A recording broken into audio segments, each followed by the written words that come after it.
Hey guys, one more mini vlog. ఇంకా ఈరోజు evening వచ్చేసరికి ఏదైనా స్పైసీగా తినాలి అనిపించింది. కానీ ఏం చేస్తాం, ఫ్రైడే అయిపోయింది. అది డిన్నర్లోకి టిఫినే తింటాను. ఇంకా టిఫిన్లోకి ఏదైనా చట్నీ ప్రిపేర్ చేసుకోవాలిగా మరి. ఇంకా ఏం చేస్తాం, కిచెన్లో చూస్తే ఓన్లీ టమాటాలు పచ్చిమిర్చే ఉన్నాయి. ఇంకా వాటితో ఏదైనా చేద్దాము అని కొద్దిగా కొత్తిమీర కూడా ఉందండోయ్. ఇంకా కొత్తిమీర టమాటా పచ్చడి చేద్దామని ఇంకా ప్రిపేర్ అయిపోయాను. ఇంకా సరే అని పచ్చిమిర్చిని టమాటాని బాగా వేయించేసాను ఆయిల్లో.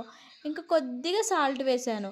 ఇంకా తర్వాత బాగా కొత్తిమీరని వాష్ చేసి అందులో వేసేసిన తర్వాత కొత్తిమీరని 2 మినిట్స్ అంటే 2 మినిట్సే వేయించాను. ఎందుకంటే కొత్తిమీర ఫ్లేవర్ తగ్గిపోతుంది.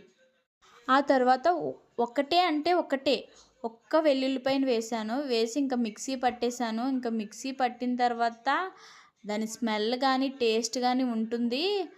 అస్సలు సూపర్ అంటే సూపర్ ఉంటుంది. ఒక్కసారి మీరు కూడా ట్రై చేసేయండి. ఆగండి, ఈ చిన్ని నా ఛానల్ని సబ్స్క్రైబ్ కూడా చేసుకోండి.